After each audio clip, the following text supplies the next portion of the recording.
Worship is something that many of us have encountered. And when we think of worship in our culture and society, many times we think of singing on a weekend.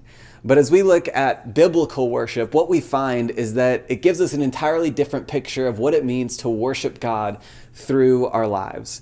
And so if we were going to give a biblical definition of worship, what we would find is that worship is ascribing worth to God by giving our lives to Him. What we'll see is that really all of worship is us giving our lives to something. So I'll give you a few different examples. So if you are worshiping money, then what happens is you give your life to get more money, that you actually spend your life that God has given you to be able to get more money. For some of us, maybe we're spending our life worshiping entertainment, that we have social media, we have Netflix and television, we have media going all the time, and we're giving our life to it, and we are ascribing worth to it by giving our life.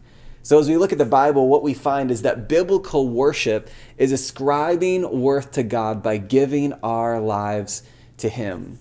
What we find is that all throughout the Bible, there are opportunities where we actually are called to worship God alone, give our lives to Him alone. Here's what Jesus says in Luke chapter 4, verse 8. It says, "And Jesus answered him, 'It is written, worship the Lord your God and serve Him only.'" What that means is that all the rest of our things in our lives, we actually lay aside. We clear those things off of the table of our hearts, and we make sure that our hearts are only for God alone. As we talk about worship, it's really a lifestyle. It is the way that we conduct ourselves in the world, that we pour all of who we are out before God in every moment. And so today I have 3 different ideas for what it looks like to worship God. The first way you can worship God is you can worship Him based on His transcendence. And so in your handbook, here's what it says. Transcendence is worshiping the awesome God. Transcendence is worshiping the awesome God. I just want you to think for a minute of a time that you've gone outside and that you've looked up at the stars.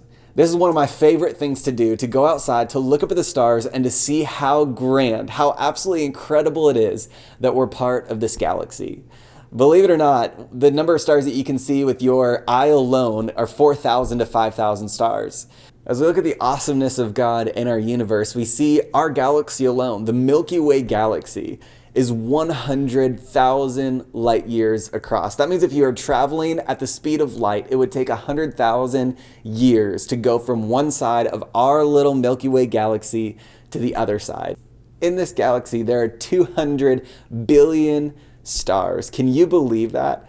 Not only that, but as we look at the universe, scientists actually have told us that there are 2 trillion galaxies. I can't even begin to comprehend that. And what we see is in those moments of worship that we set time aside to think about how awesome God is, the transcendence of God. One of my favorite things to do is to walk into an older style church.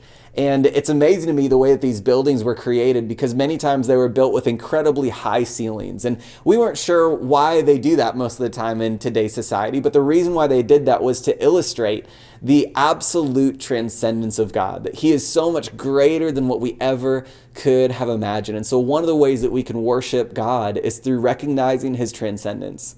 Another way we can worship God is through His immanence. And immanence is worshiping the present God. What immanence means is that God not only is transcendent, that He's not only otherworldly, that He's more amazing than you could ever imagine, but through God's immanence, we realize that He's more present than you could ever imagine. In Colossians chapter 1, verse 17, the writer says this. He says, "He," speaking of Jesus, "is before all things, and by Him all things hold together." Just even to pause for a moment and to recognize that in this world that we live in, that God is holding together in every moment, every single thing that we see. Scientists tell us that there are 1 trillion types of species on planet Earth, and God is upholding every single one of them. When we worship God in His immanence, we recognize that He's so much closer than we ever could imagine. That we understand that we can trust in Him, that we don't need to be anxious, that we don't need to wonder what's coming next, but we can trust in God our Father, who loves us so deeply because He is present in every single moment. We can worship God in transcendence. We can worship God in His immanence. And the last one is that we can worship God in his holiness. Here's what we see that it says in Psalm chapter 96, verse 9. It says, "Worship the Lord in the splendor of his holiness. Let the whole earth tremble before him." And to worship God in his holiness is to worship a set-apart God. To recognize that God is otherworldly, that he's so much greater than us, and he's set apart from the world around us. What I love about worship is that you really become like what you're worshiping. And so just like the closer that you get to the sun, the hotter the sun feels, the hotter you get. In that same way, the closer you get to Jesus, the closer you get to God, the more holy you are. That holiness is not a bunch of striving and us trying to be the right way, but it's simply be next to the right person. So we can worship God in his transcendence, in his immanence, and in his holiness. Those three ways, I believe, are incredible ways that throughout our day we can worship God, that we are continuing to dwell on him, to think of him, and to lift him up in our hearts and lives. And when that happens, we worship God by clearing the tables of our lives.